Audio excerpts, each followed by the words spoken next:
Hello everyone, welcome to SSC mentor. इस video में मैं आपको बताऊंगा कि किस तरीके से आप एसएससी सीजीएल के लिए जितनी भी इम्पोर्टेंट वोकेबलरी है वो कैसे याद कर सकते हो, और वो भी परमानेंट, हमेशा हमेशा के लिए, बहुत ही कम एफर्ट के साथ। तो वीडियो को पूरा देखना, और सिर्फ देखना ही नहीं, इस वीडियो को ध्यान से सुनना, समझना, तब ये वीडियो आपके लिए बेनिफिशियल साबित होगा। अगर आप ऊपर ऊपर से इस वीडियो को देखोगे तो कुछ समझ में नहीं आएगा, और आप कभी भी वोकेबलरी को ढंग से नहीं कर पाओगे। तो चलिए शुरू करते हैं। सबसे पहले मैं आपको बता देता हूँ कि इस वीडियो से आपको क्या मिलने वाला है। सबसे पहले तो आपको ये पता लगेगा कि वोकेबलरी आपको याद क्यों नहीं रहती है। अगर शुरू में ही ये पता लग जाए आपको कि वोकेबलरी याद क्यों नहीं रहती है इतनी मेहनत करने के बाद भी, तो आपका 50% काम तो यहीं हो जाएगा। क्योंकि उन गलतियों को करने से आप बच जाओगे शुरू में ही, जो नॉर्मली एक स्टूडेंट करता है। उसके बाद आपको पता लगेगा कि अभी ये जो टाइम बचा हुआ है, राइट नाउ, आप क्या कर सकते हो, वो बेस्ट थिंग्स, जिससे कि आपको वोकेबलरी करने में आसानी होगी। उसके बाद आपको पता लगेगा कि वो कौन से बेस्ट सोर्सेज हैं, कौन सी बेस्ट बुक्स हैं, जिससे कि आप वोकेबलरी को कवर कर सकते हो। और उसके बाद हम फाइनली समराइज करेंगे कि हमने इस वीडियो से क्या सीखा है। देखो, वोकेबलरी याद क्यों नहीं रहती, इसके बहुत सारे कारण हैं।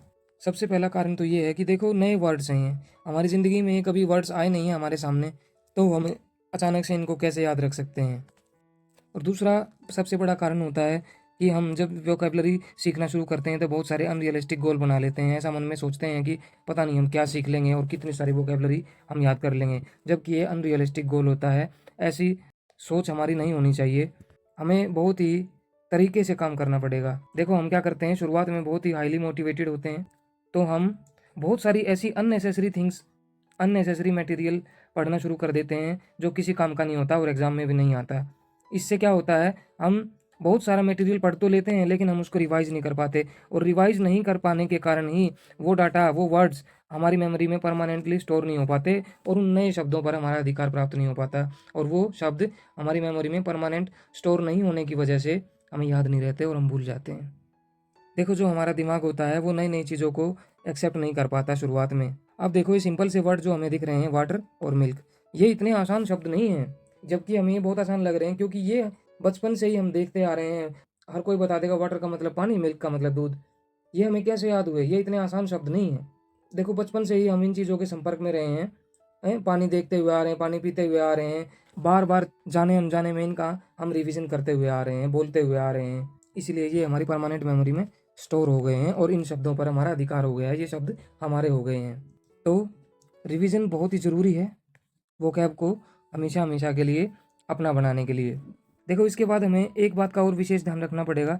अगर वोकैब को हम अपना बनाना चाहते हैं तो वोकैब की एक बाउंड्री सेट करनी पड़ेगी, क्योंकि वोकैब तो बहुत बड़ी है, बहुत ज़्यादा है, अपार है बिल्कुल, उसका कोई अंत नहीं है।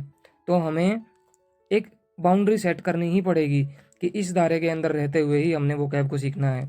अगर सीजीएल की बात करें तो सीजीएल के लिए जो वोकैब होती है वो मेनली हम 3 पार्ट्स में डिवाइड करते हैं। स्टैंडर्ड वोकैब, जो कि स्टैंडर्ड बुक्स से हम करेंगे, ये लगभग 30% तक आती है हमारे एग्ज़ाम में। उसके बाद पीवाईक्यू बेस्ड, यानी कि पिछले 5 साल में जो वोकैब पूछी गई है, वो लगभग 50% का वेटेज कैरी करती है एग्ज़ाम में। और तीसरी, ट्रेंडिंग वर्ड्स, जो कि हाल फिलहाल में हमारे समाज में चल रहे हैं, जो भी देश में आजकल करंट इवेंट्स हो रही हैं, उनसे रिलेटेड जो भी नए नए शब्द आ रहे हैं वो हमें सीखनी पड़ेंगे। उसकी वेटेज होती है 20% एग्ज़ाम के अंदर। तो अगर ये लिमिट हम लगा लेंगे अपनी वोकैब पर, इस दायरे में रहते हुए हम वोकैब को सीखेंगे, तो वोकैब सीखना, समझना हमारे लिए बहुत आसान हो जाएगा।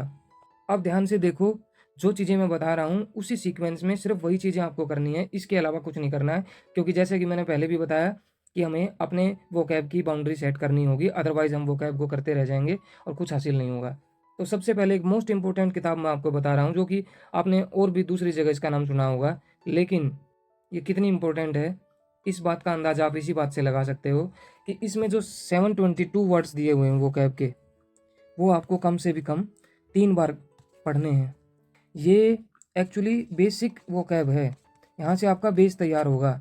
अगर यही आपको नहीं आती होगी तो बाकी की वोकैब आप नहीं सीख पाओगे। इसमें से बहुत सारे वर्ड्स तो आपको ऑलरेडी आते हुए मिलेंगे, लेकिन कुछ वर्ड्स ऐसे होंगे जो आपको नहीं आते होंगे, उनको बार बार आपको पढ़ना है, रिवाइज करना है, ताकि आपका बेस मजबूत हो सके और आप आगे वोकैबलरी सीखने के लिए तैयार हो सकें। तो ये बहुत ही इंपॉर्टेंट किताब है जो आपके पास होनी चाहिए। केडी कैंपस की किताब है, नीतू मैडम की, वॉल्यूम 1।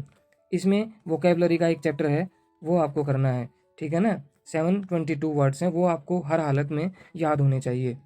इसके बाद जब भी आप केडी कैंपस की किताब से 2-3 बार वो 722 वर्ड्स याद कर लो, उसके बाद क्या करना है, एक लंबा लेक्चर देखना है आपको वोकैब का, जो कि रूट वर्ड से वोकैब आपको सिखाएगा। 2 मैडम हैं, निमिषा बंसल मैम या मनीषा बंसल मैम, ये दोनों मैम हैं। इनमें से किसी का भी आप रूट वर्ड्स का वीडियो देख लो। ये 10 से लेकर 16 घंटे के बीच में वीडियो होगा, ठीक है। ये आप ज़रूर सीख लो, देख लो अच्छे से। रूट वर्ड से वोकैब को सीखना, समझना, वो याद करना बहुत आसान हो जाता है। एक रूट वर्ड से आप कई सारे वर्ड्स याद कर सकते हो। इससे आपको बेनिफिट ये होगा कि आपको कम वर्ड याद करने पड़ेंगे और आपके अंदर एक वर्ड्स को समझने की सेंस डेवलप हो जाएगी। जब रूट वर्ड्स का वीडियो आप देख चुके होगे और बहुत सारे रूट वर्ड्स से आप वोकैब याद कर चुके होगे, तो अगला काम आपको ये करना है, 5 साल की जितनी भी वोकैब एसएससी ने पूछी है 2019 से लेके 2023 तक, वो सारी आपको पढ़ डालनी है। चाहे आप वीडियो से करो या किसी बुक से करो, वो आपकी मर्जी। लेकिन ऐसा कोई भी वर्ड नहीं छूटना चाहिए जो पिछले 5 साल में आया है और वो आपको ना आता हो। भले ही आपको इसके लिए कितनी भी मेहनत करनी पड़े, लेकिन लास्ट 5 ईयर्स की वोकैब आपकी टिप्स पे होनी चाहिए बिल्कुल।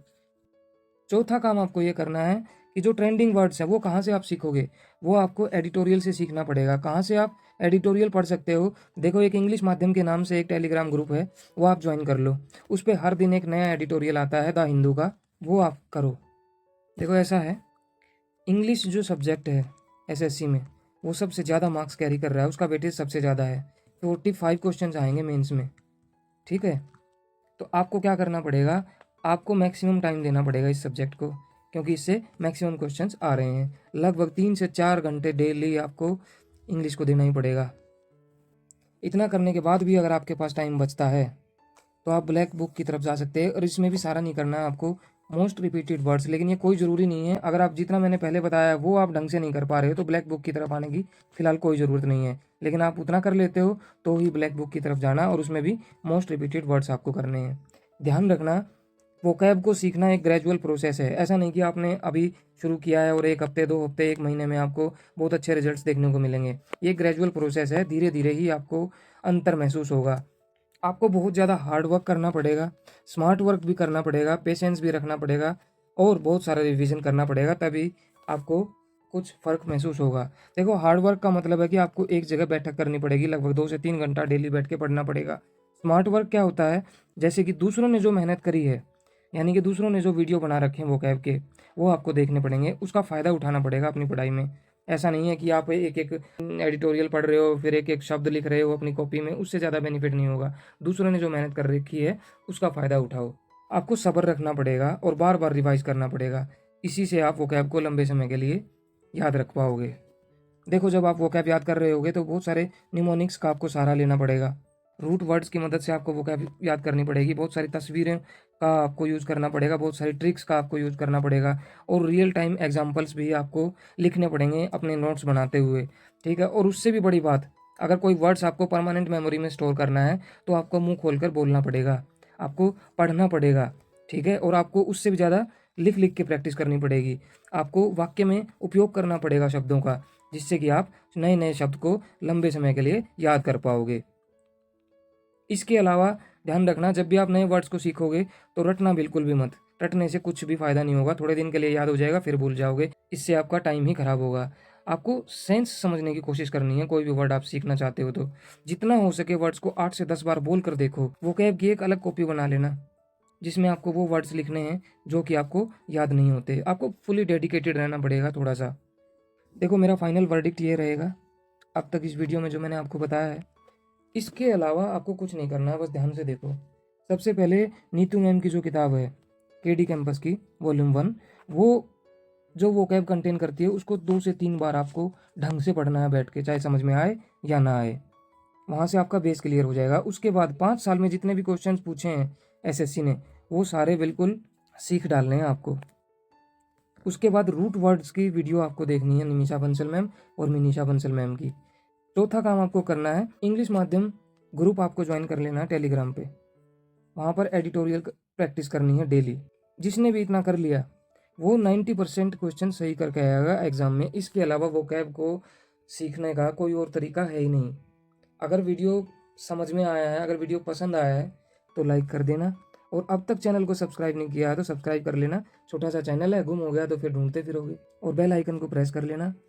I hope you enjoyed the video. I meet you in the next video. Till then, bye. Take care.